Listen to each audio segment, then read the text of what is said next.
So welcome back children after the term 1 exams, and now we are going to start the term 2 portion. Of course in board exam the term 1 and term 2 come together, so there is no separation or say there is no distinction of term 1 and term 2. Okay, and in the term 1 we have already finished with the asexual reproduction. Our last topic was the asexual reproduction. So today we are going to start with sexual reproduction. Sexual reproduction is shown by a large number of organisms except the smaller, that is the unicellular organism. Rest all the organisms shows sexual reproduction. So sexual reproduction is the kind of reproduction in which the fusion of gametes take place. Sexual reproduction is the kind of reproduction which brings variation. Why or how they bring variation? Because they are having the two different gametes come from the two different parents, that is the male and female, and since two different individuals are involved, so both their characters will be there in the offspring. Okay, the progeny of the sexually reproducing organisms are exclusively known as offspring. The term offspring we use only for the sexually reproducing organisms. Those which reproduce by means of sexual reproduction, they are not called offspring, they are called progeny. Okay, now what are gametes? The new term which we are introducing here is the gametes. Now what is gamete? Gametes are the sex cells. Sex cells means the cells which are exclusively taking part in sexual reproduction. And what are the speciality of this? That is, all the sex cells are always haploid. The individual can be haploid or diploid. Now you must be knowing about haploid and diploid. In class 9th you must have studied about it. Haploid are those organisms in which only one set of chromosomes are found, and the diploids are those in which the two sets of chromosomes are there. We all higher organisms are having two sets of chromosomes. The two sets of chromosomes are called diploid. Diploids are expressed by 2n, and haploid are expressed by single n. So when the 2n individuals are there, suppose they produce gametes with the same 2n number of chromosomes. We all know that human beings have got 46 chromosomes or 23 pairs of chromosomes, as we have studied in the smaller classes, junior classes, right from the class 6. Now 46 chromosomes, a sperm with 46 chromosomes and an egg with 46 chromosomes, if they fuse together, the number of chromosomes will become 92.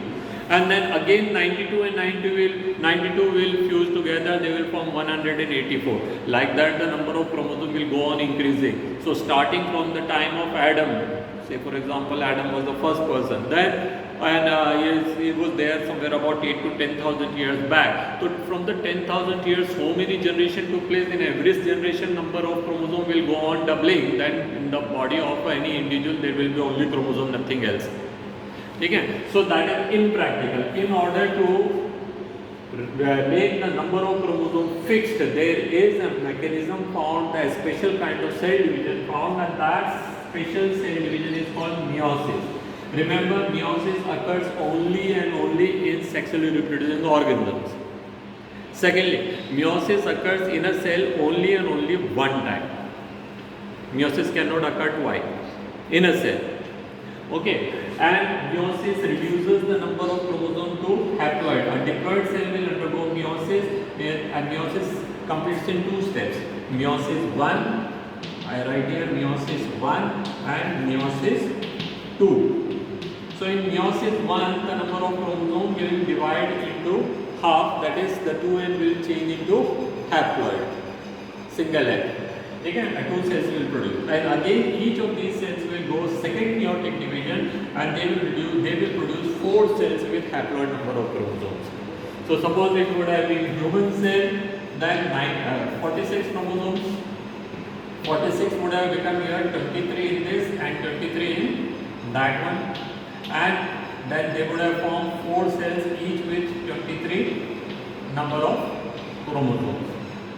So they may form either sperms or they may form eggs. Then the sperm with 23 chromosomes and the egg with 23 chromosomes, they will fuse again and they restore the same number of chromosomes, that is 46.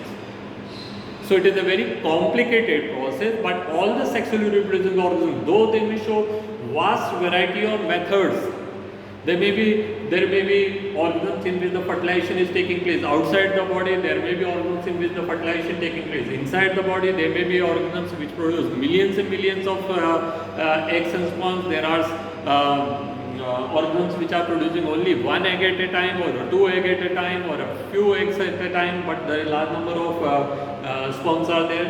Whatever may be methods, the fertilization is taking place outside in water, or what fertilization taking place inside the body, or they may have larval stages, or they may not have larval stages. Whatever may be the complication, the body may be having tissues or organs or systems, whatever type of differentiation, but the basic process always remains same. That is, all the sexually reproducing organs will involve the fusion of gametes, and the gametes will produce exclusively by meiosis. However, there is a problem. There are some individuals which are having only n number of chromosomes. They are having only haploid number of chromosomes. Then what will happen? Suppose a fungi, any fungi, mushroom take for example, is having only n number of chromosomes in its cell. So a cell which is having n number of chromosomes cannot undergo meiosis, because n cannot become n by 2. A chromosome cannot be divided from the center. Then the gametes are formed by mitosis only. N number of chromosome in any one gamete, n number of chromosome in another gamete. So n number of chromosome in this gamete, maybe male gamete, maybe whatever you call sperm or whatever. And the female also got n number of chromosomes. They will fuse together and produce 2n type of zygote. It is exclusive that all the zygotes are always diploid. Whether they are, the parent is haploid or diploid. Parent is haploid, then also zygote diploid, and parent is diploid, then also zygote is diploid. Now, in this case, the zygote will undergo meiotic division to produce the new individual with n number of chromosomes. So, whatever may be the method, fusion will always take place, two gametes, and ultimately the number of chromosomes will be constant. So sexual reproduction has following things. Okay? We already studied that the sexual reproduction is different from the asexual reproduction in varieties of ways. And one of the major differences is that the sexually reproducing organisms brings variation, and the cause of the variation is the fusion of gametes. Okay? Again, you will say, sir, from the same parents, the same kind of gamete should be there, so the individuals should be alike, all the individuals, all the brother sisters? No. Because during gamete formation, there is another event take place which you might have studied in class 9, that is called crossing over. There is another event taking place in meiosis, that is called crossing over. Now, what is crossing over? Crossing over can be summarized as, that is the two chromosomes. The male, that is one chromosome from male and the one chromosome for female. Say for example, chromosome number 1 in human being. They are exactly identical. They are having the same type of genes on them. But during the meiosis, they have certain places where they exchange their segment. They overlap at one or more places randomly, and then they exchange. Suppose the tailor shop is there, and the tailor shop is having two tailors sitting, and they are making shirts. One is making white shirt and the other one is making black shirt. And suddenly the light fails, electricity goes off. Now they have to, since they have to submit their work immediately, the next morning, or the person may be standing there only out, so they have to do their work. And in order to do that work with the candle or with the least of light, whatever they have got, they simply touch and find out that what is the collar and what is the pocket and all, and they just stitch it. And when the power comes, they find that the black shirt will have white collar and the white shirt has got black collar. This is crossing over.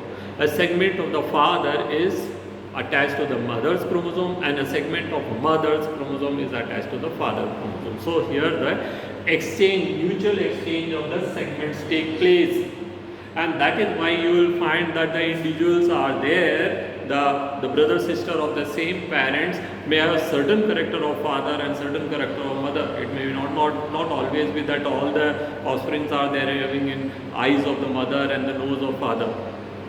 It may go vice versa. Okay. So all these variations are there because of the gametes. Okay. So I think it is clear to you what is meant by gamete, what is the role played by gamete, how gametes are formed, and what kind of organisms will undergo when they will undergo meiosis to produce haploid number. Okay. Crossing over also I told. Another reason of variation. Another reason of variation is there, that is wait a minute. Yes, another reason of variation is that is the sperms are produced in thousands and thousands. Eggs are also produced many. Human being, it is only one egg at a time. There are several other mammals which may produce only one egg at a time. But there are many who have produced large number of eggs. Now consider the human's case. One egg, whereas the male will produce or the male will inseminate somewhere about 200 to 300 millions of sperms. They will ejaculate 200 to 300 million into 10 raised to the power 6 sperms. Such a large number of sperm. Now each sperm is about different type of combinations because of the crossing over. Some must be having crossing over in some place, other may have crossing over in some other places, some may have some other type of thing. Okay? And when we will study about the genetics, we will study a little more. That is there is an independent assortment. Now which chromosome will go and go with which type of chromosome? Suppose I just take for the example here, just too much of hospital here.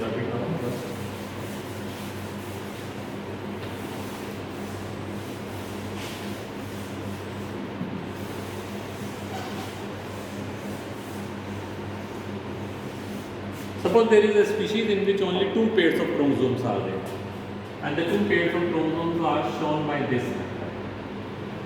This is the white one, and this is the green one, and this is white one, chromosome 1, and this is short one, that is green and white. The mother is producing green chromosome and the father is producing white chromosome. Okay. Now in one of the gamete, this and this may go together, the father's both chromosome, mother's both chromosome.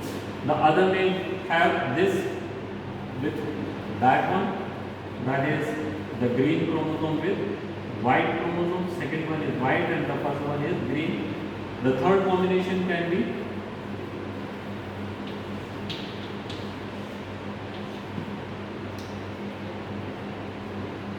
this one of fathers and this one of mother, and the fourth can be that both whites are gone together. So when only two pairs of chromosomes are there, we can get the 4 different combinations. Imagine human being has got 23 pairs of chromosomes. So we will have 2 to the power 23 combinations. 2 के 4 बन है, 2 to the power 2, that is 4. Human being have got 23 pairs of chromosomes, 2 to the power 23. So you can see the enormous amount of variation possible in human being. Enormous amount of variation in the sperms and in the eggs. Now, which egg going to fuse with which sperm, it all depends on chance. So that is the reason that all the sexually reproducing organisms are having wide variation. Their two individuals cannot be alike. That what we talk about or what we hear about, that is there are 7 people having the same type of face in the world over, all these are rubbish. All these are rubbish. It cannot be. Even if one pair of individual is allowed to produce thousands and thousands of organs, their two individuals cannot be exactly same. If one couple, by some scientific way, you produce thousands of offspring, no two individuals will be alike. No two flies are alike. No two any sexually reproducing organism like frogs, you might have seen during the rainy season. This year they did not come. During every rainy season, we have got this ground flooded with water, and then there are large number of frogs, tadpoles, and small frogs, and then the froglets are coming. They sometimes enter in the class. No two frogs are alike. Though they may be, by and large, they may be looking alike, but if you study closely, you will find definitely some variation. Even two leaves of a plant, same plants are not alike. So there is no question of having 7 people of same type of face or same type of character in the world. There is no possibility. That is because of lack of observation. Now we cannot observe everything. We are not going to observe that how broad the face is, how long the nose is, how what is the shape of the eyes and all and all. We by and large see, and like that. So in movies, any person can be made anything. तो हम तो कुछ भी बना सकते हैं like that. So there is. Okay, so variation I think is clear to you. Now we will come to the another aspect of sexually reproducing organisms. The life of the sexually reproducing organisms complete in 3 phases. There are 3 phases. All the human beings, all the animals, all the birds who undergo sexual reproduction. ठीक है? Say for example, a boy is there, whose name is Ramesh.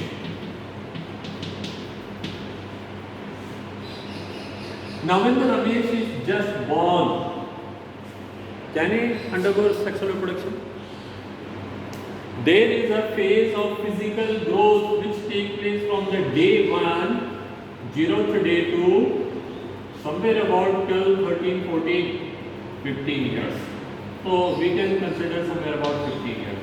Till 15 years, he or she is not in a state of undergo sexual reproduction. According to government the male के लिए India government ने 21 years and female के लिए 18 years age बना रखी है, authentic age for the sexual reproduction, that is to marry. ठीक है? And naturally the reproduction will begin only after the marriage. So the authentic age for the sexual reproduction in India after marriage is only 21 for man and 18 for women. ठीक है? तो यही रहेगा. ये हमें it depends from government to government. But physically also our body has this much of time where the body is not capable of undertaking the sexual reproduction, and this is known as juvenile phase. Now the word juvenile you must have heard several times in the cases of crime cases, when a small child commit any crime, maybe theft or maybe murder or maybe anything else, then we see that तो juvenile court में चलेगा. Now what is juvenile? That is those which are underage. ठीक है? Now I said the term juvenile is actually it is a biological term which is actually used for the sexual reproduction. But from there it is taken to the number of other places. Now we are using the term juvenile for several aspects. ठीक है? It is like wisdom is a term, but हम उसको दांत से relate करते हैं. What teeth had to do with the wisdom? ठीक है? So these are the terms which are used. Like the term offspring, that was exclusively used for the sexually reproducing organs of that is progeny. But हम उसको कहीं पे भी use कर रहे हैं. ठीक है? The term clone is exclusively used in biology. That is the genetically and morphologically alike individuals. But now everyone is using now cloning of the credit card, cloning of the debit card, cloning of this, cloning of that. Clone word is so commonly used. Okay? So these are the techniques. So the word juvenile you understood, that is the one in which the physical growth is taking place. He or she is unable to undergo sexual reproduction. Then an age of sexual reproduction is there, which is somewhere about 45 or 50 years. I take it 48 years. Okay? So this is the reproductive age. And then the 45, 48 and above over here, till whenever he or she is living, that is called post-reproductive or senescence, old age. Okay? Now, so the life of the sexually reproducing organs completes in 3 phases. The first is juvenile or physical phase. In plants it is known as vegetative phase. The second is the reproductive phase, The reproductive phase for human being, it is differing from the male and the female. Male is capable of reproduction till the last day of his life, whereas the female will be able to carry on reproduction only till the age of 45 to 50 years.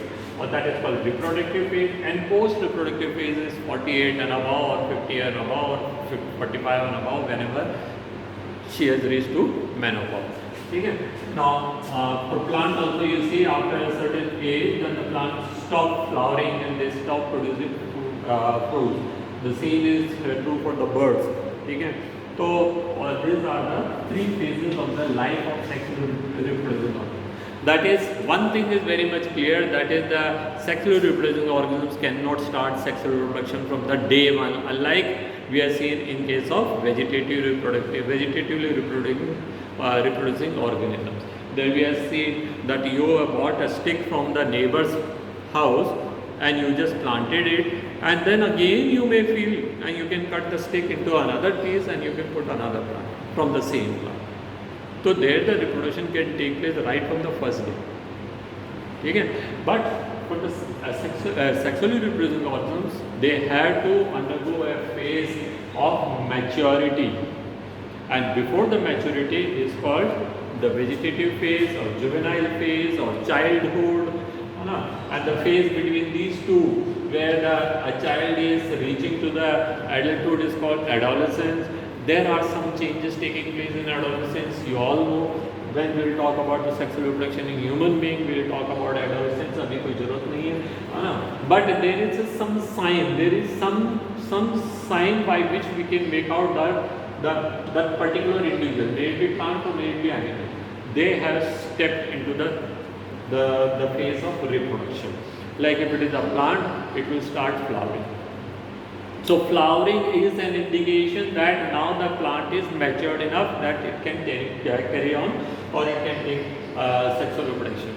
Okay? So sexual reproducing organisms now divided into three phases, that is the pre-reproductive, reproductive and post-reproductive. Pre-reproductive is called juvenile or vegetative phase or childhood, and reproductive is reproductive, which is going on for a certain period in which an individual is capable of undertaking reproduction, and the post-reproduction, that is the old age or senescence, whatever you call it, that is the phase in which the reproductive capacities are lost. Okay? So this is these are the general instructions or general things which we are to discuss about the sexual reproduction. Okay? Now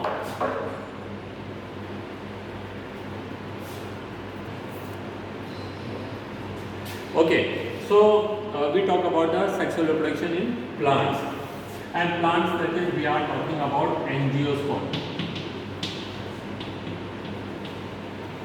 And you know what is meant by angios means hidden, and sperma means seeds, that is those organisms in which the seeds are remain hidden in the fruits. Okay, so the term angiosperm, that is those organisms which have the seeds covered by fruits, and the fruit is produced from the ovaries, and ovaries are found in the flowers. So that is why we also call them as flowering plants.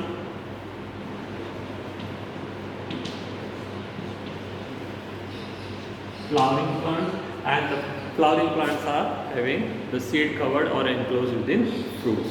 Okay, so these are the general aspects. Now we should study, that is, what are the vegetative and reproductive organs of the plants or angiosperm.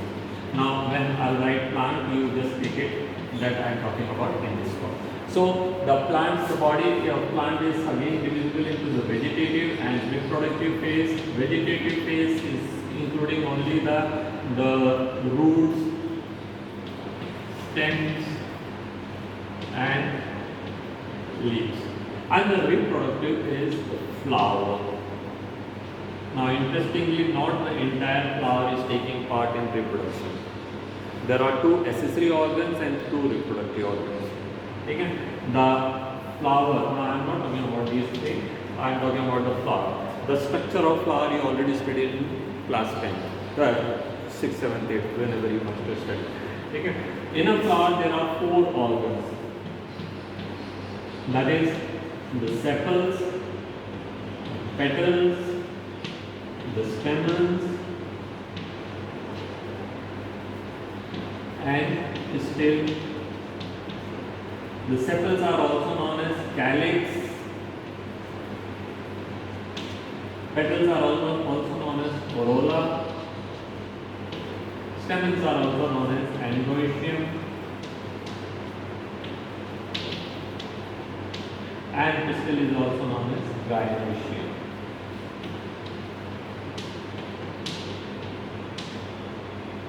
Okay. Now what are their roles and what they are used for and all, that we'll study in the next class. That's all for today. Thank you, children.